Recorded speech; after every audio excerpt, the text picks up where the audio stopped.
I love Disney. It's everything that could ever be so popular as it is today.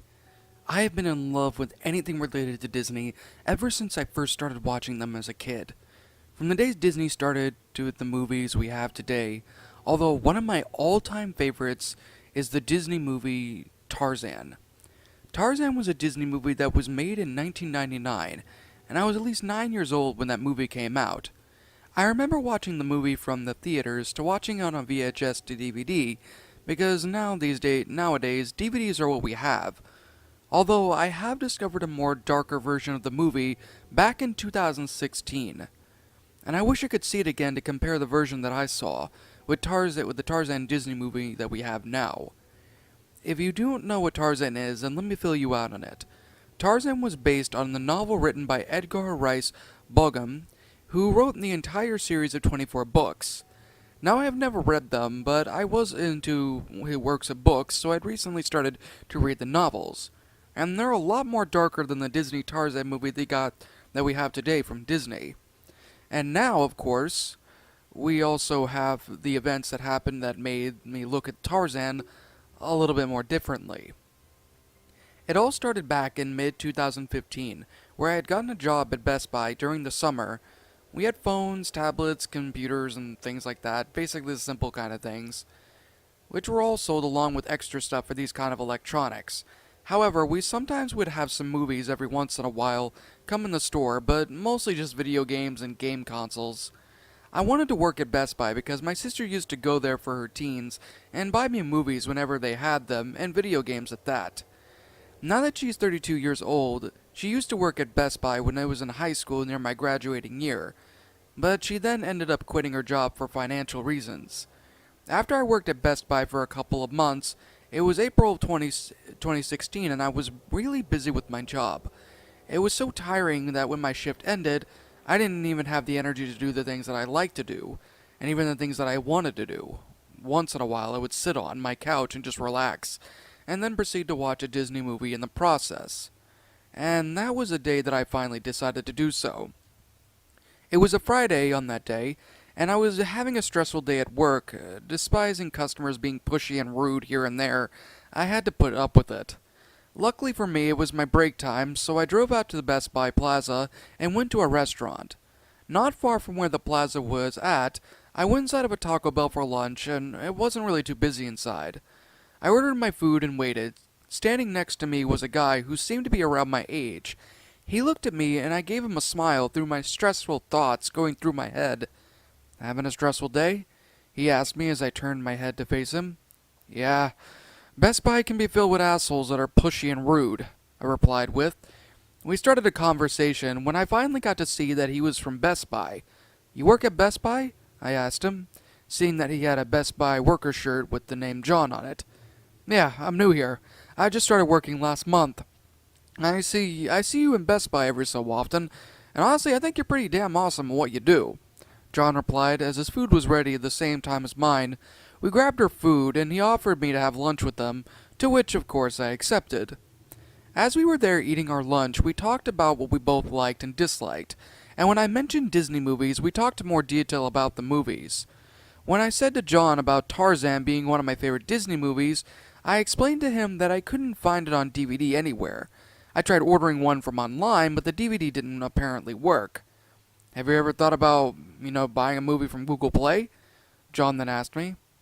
"I haven't thought about buying a movie from Google Play before, 'cause I use iTunes for that. I tried looking for the Tarzan movie there, but I couldn't seem to purchase it 'cause my old iPhone was really old and didn't really work that much anymore. Thankfully, though, I did get a new one for Christmas," I replied to John, who looked at his Samsung, which I had the same phone, and he even had the same cover with the back of it. "You should be able to get it on Google Play without any problems. And if you do, you can contact me at Best Buy and I can figure the problem out," John said. As I finished my lunch and smiled at him before leaving the restaurant, I went back to my car and headed back to work. I smiled at John and thanked him before I left the restaurant. When I got home from work that day, my fiancée was working late at the night shift, so I went to my phone and went to Google Play. I searched up the Disney movie Tarzan and I got a few results. The one I saw was a Tarzan movie that read Tarzan 1998. I was confused. Wait a minute. It took me a second to realize that something was off. Tarzan came out in 1999, not 1998.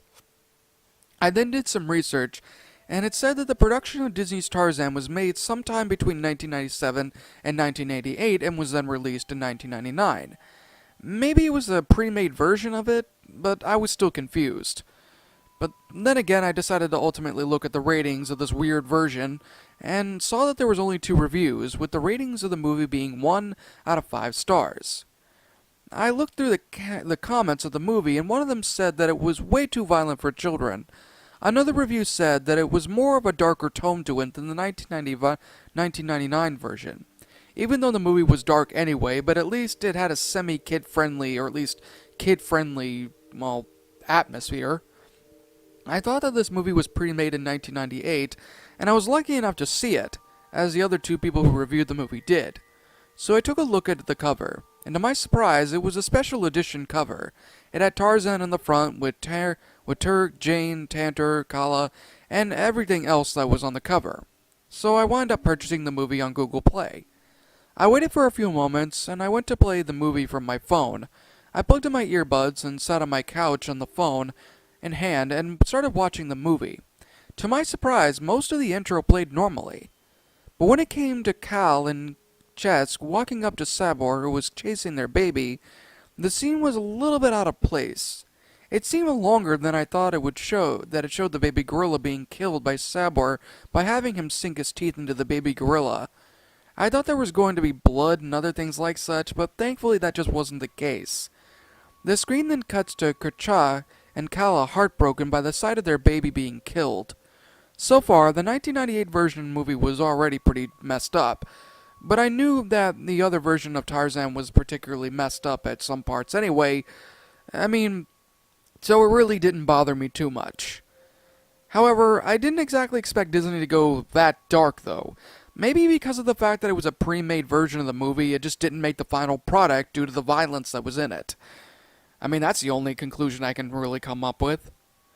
The scene where Kala saves baby Tarzan and being rescued by Sobor was all normal, no particular changes or anything like such, and the thought of the movie was untouched at certain parts.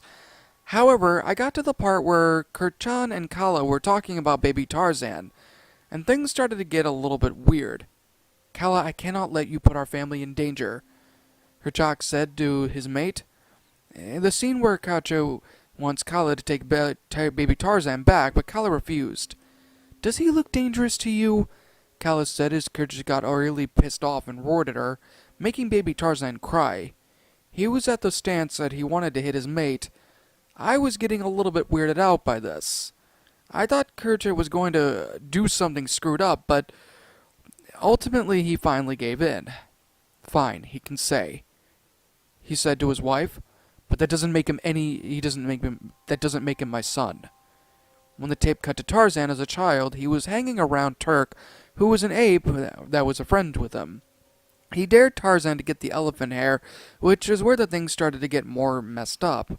From here on, I was more scared about anything at this point, with the elephants were freaking out, and when they thought that Tarzan was a piranha. Turk and friends just stared at the scene for a few seconds as the elephants started to stampede, and surprisingly enough, it was a little graphic. Though the scene where the other gorillas were in the jungle at first, the gorillas didn't know what was happening until the elephants charged through the jungle.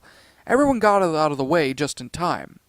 At first, everyone thought that everyone was out of the way of the stampede, but one of the baby gorillas was trampled to death by elephants crushing it. I closed my eyes at this point. I couldn't really have looked at I honestly didn't want to look at what was bound to happen. I could hear the baby gorillas cry as the elephants were crushing it. After the scene was over, Kercha looked in horror along with the other gorillas at the sight of the dead body and the dead baby gorilla. I could see that Kachan was sad but angry at the same time. All the gorillas mourned over the loss of the dead baby gorilla, and that they didn't have a chance to live a good life. The next scene cuts to Turk and Tantor, who thought Tarzan had died, drowning while being trampled by the elephants when he coughed. "He's alive!" Turk said while hugging her friend. Tarzan showed Turk that he had gotten an elephant hair. I don't believe it. You got the hair? Turk was surprised that Tarzan did the dare without dying. Tantor was explaining that he had lots of hair when Kerchan's booming voice was heard. What happened? Kerchak said with anger. Turk and Tantor stepped back as Tarzan walked up slowly to an angry Kerchak. He explained that he was playing with Turk and her friends. Tarzan then tried to apologize when Kirk snapped, You killed someone, his voice booming with rage. It was an accident, Tarzan replied. He was scared by the fact that Kerchak's yelling and anger were really starting to freak him out. He didn't mean to get somebody killed, but Kyla went to Tarzan's side and started defending him from the angry Kerchak. He's only a child, Kala said to Kerchan's in Tarzan's defense. That's no excuse, Kala. You can't keep defending him like that. Kerchan growled at his mate. He'll learn, Kala said, but then cut off with Kerchan ranting. He'll never learn. He can never learn to be one of us. He snapped. That's because you never give him a chance, Kala replied with her voice now sounding more firm. Give him a chance? He said. He didn't care what Kala had to say about Tarzan only being a kid, even if he wasn't a gorilla. Kala, look at him. He will never be one of us. Kerchak, Kala said to him as Tarzan, who felt hurt by those words. Kerchak said something about him, making him run off from his adopted mother. The film was nice and smooth from the scene showing Tarzan growing up as an adult, and even the song Son of Man sung by Phil Collins was in a great quality, as I loved hearing that song by him. Then we get to see Tarzan fighting Sabor successfully. Tarzan kills Sabor to get trust from Kerchan, but however, the silverback still doesn't trust him, even if he killed a jaguar that was just a threat to the tribe. Then, the next scene where Tarzan spots Clayton and Professor Porter and his daughter Jane. This is where things started really to get messed up. Jane goes off when a baby baboon stole her sketchbook and she tries to get it back. But the scene was very different after the scene was said by Jane. Come now, enough of this. I want that paper at the count of 3. 1, 2, oh, look, bananas. Jane made the baby baboon look at Jane snatch the paper with one of her drawings.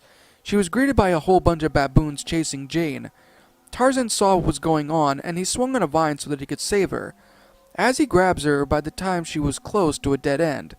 The baboon chase went on for a bit longer than expected, with Tarzan saving Jane from being mauled by the baboons. They started to attack each other, which is a little bit messed up. I mean, why in the heck would they attack each other when they're supposed to be attacking Jane? I honestly had no idea. Tarzan then got to a tree where he and Jane would be safe after the chase ended. Tarzan then started to get close to Jane, only curious on what exactly Jane is. And then he began to take her glove off, and soon realized that Jane was a human, and that would mean he is one too. But Tarzan, who can't really speak English, listened to Jane talking. It's really nice. Tarzan repeated what Jane said. She looked surprised when Tarzan talked to her. He stopped Jane from talking, and used his ape language that he had learned from the gorillas. Tarzan? He said, but at first Jane didn't quite understand. Tarzan. Tarzan repeated his name again, and soon Jane got the idea. Tarzan is his name. Oh, I see, Jane replied. Then Tarzan repeated what Jane said. No, I'm Jane. Jane introduced herself to Tarzan. No, I'm Jane, Tarzan replied. Even he only repeated stuff in English, only what Jane spoke to him. No.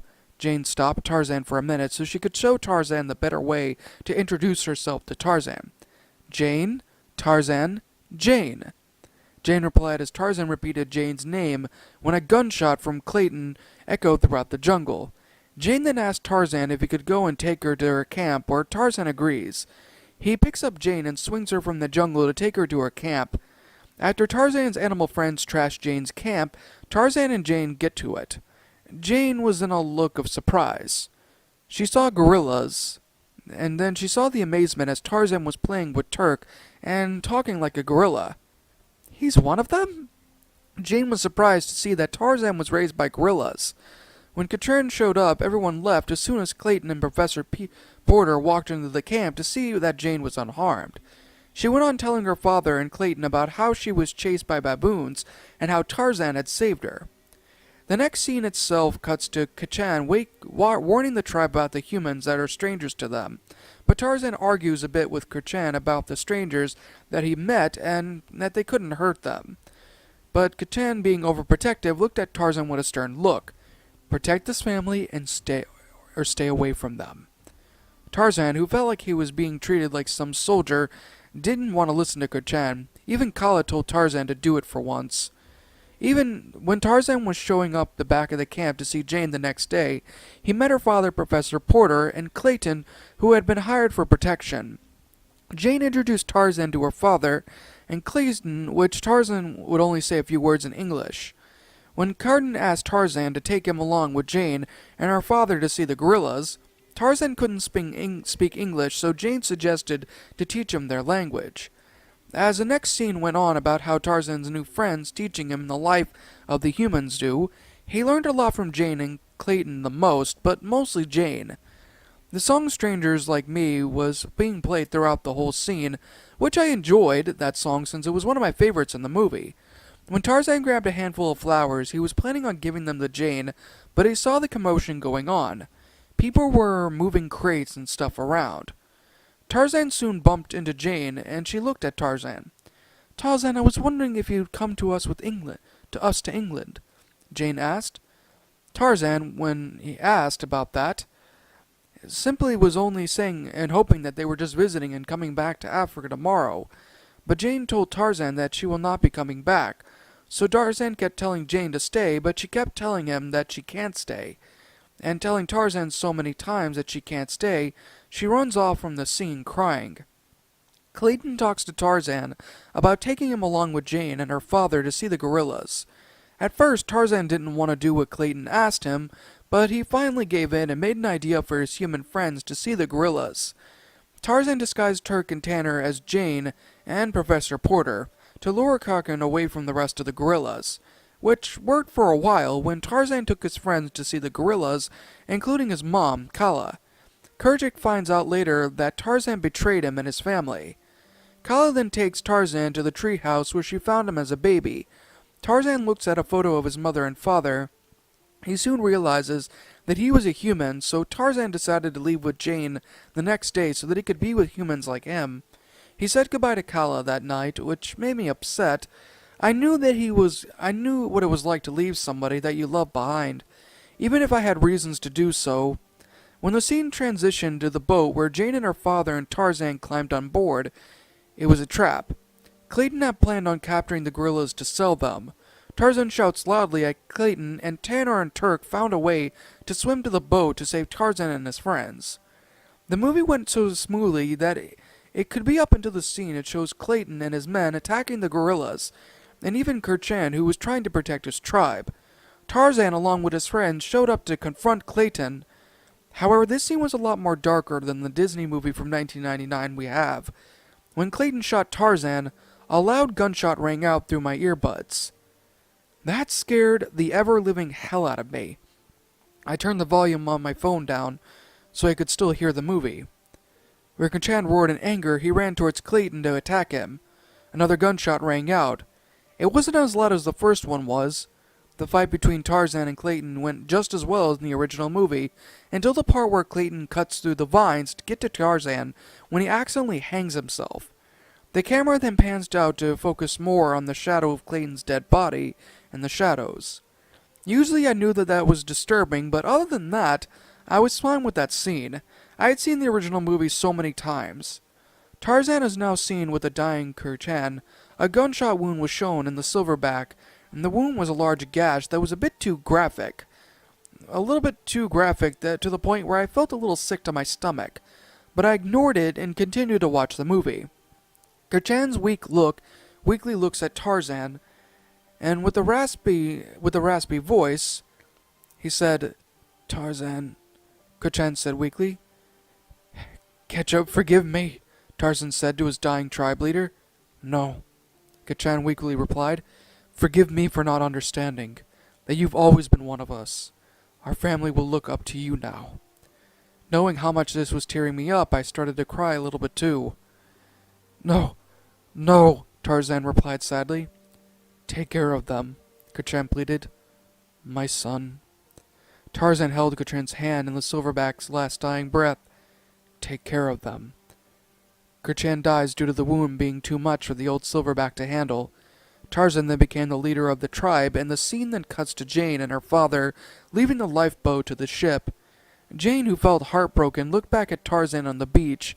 She felt her heart really belonged to him, so her father said to join Tarzan in the jungle, and stay, so Jane did so, and a happy ending was the same. As it was the same movie that I had known. After the end credits, I was just speechless.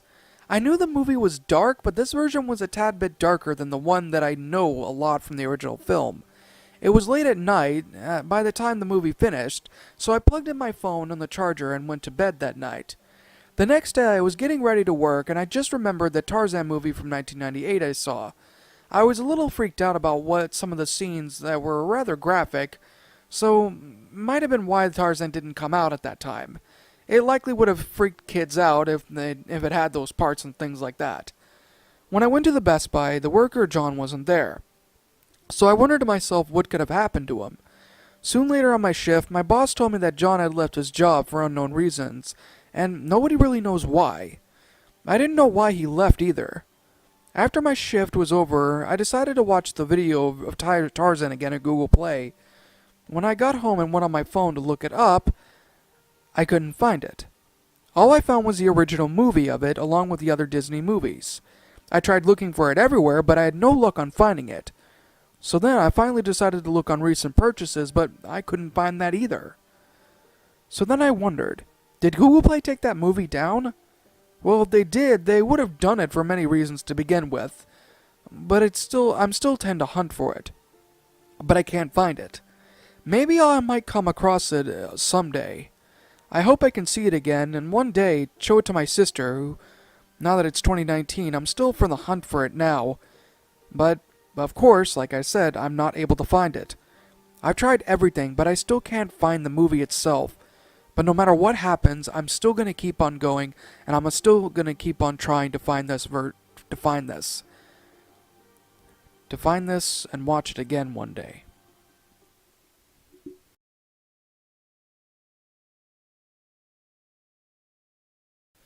Well, that was certainly a long Tarzan creepypasta, but that's something you guys enjoy. And that, my little shadows, was Tarzan creepypasta, a Tarzan Lost 1998 version, written by the Shadow Lioness. My final thoughts on the story? This was actually a really very well, decently made creepypasta. I mean, while I could certainly say it wasn't exactly too spooky, it definitely had a really good, unnerving, and kind of interesting kind of end to it, more or less. That made no sense, I apologize for that. Basically what I'm trying to say is that the story itself was actually really good. Now, what exactly about the story was good? For one, the fact of the matter that the whole thing was more or less based around a Tarzan, movie that was originally going to be aired in 1998, but later was changed more or less to the 1999 version that we all know. I mean, another thing I genuinely loved about this is that it's all actually very believable. I mean, yes, there was like a few cliches. Well, there's like one or two cliches I do know of, but I'm willing to excuse that. I'm willing to excuse that because the story itself played out good. The flow was actually very well detailed and very well made. Now, getting back to what I was saying. I apologize for that. I'm a little bit tired today. But the best thing I can really say about the story is the fact of the matter that the actual movie thing itself, it wasn't just like small little clippets of anything. It was actually a very well detailed explanation of the movie, but in a different kind of version. And the idea of, Disney doing something like this is not anything completely out of the ordinary. Disney does a lot of weird stuff at times, and the idea of them making something like this, like I said before, not anything that's completely out of the ordinary. It's still an extremely enjoyable creepypasta, and I genuinely loved it. Now, if I could say one thing I actually was not a huge fan of, that would be the punctuation marks. In fact, the way that the sentence structuring is, um, that as you guys could have probably told, I had a little bit of a problem actually narrating the story, and that was because of the fact that the punctuation marks were either not there, or they were replaced with commas, or they were just completely all over the place. This is something that is not a good thing, like not at all. The grammar itself is a very important thing, and the grammar really wasn't much of a problem, but of course, the fact of the matter that there was a lot of commas, a lot of run-on sentences, periods where there really shouldn't be periods, actually more commas than anything, and the fact of the matter that it just was kind of all over the place with the punctuation marks made this story a little bit hard to read, because it was like, it kind of went from one thing to another. I mean, there definitely needs to be a lot more improvement with that. I mean, that's really the only main negative I can actually say, but if I had to say another one, another genuine negative I actually could say is that, the ending more or less wasn't exactly as satisfying as I liked it to be. Mostly because of the fact that it was, mostly because of the fact of the matter that the whole, storyline, I don't know, the whole thing just disappearing afterwards is something that, I'm going to be honest, I didn't exactly find too great. I mean, it is understandable, but, the whole thing about there being an old unaired 1998 version or something like that on Google Play, I mean, don't get me wrong, it is a different way of finding out these things, but I don't know. I mean, it's a little bit hard to actually believe in that kind of manner, because if you know anything about Google Play or any of those, well, actually, I'm wrong on that. There's a lot of weird stuff that they allow on their app site, so I'm not even going to say that. But ultimately speaking, with the exception of those two issues, the story itself played out really well. It was a very well, decently made creepypasta and very enjoyable.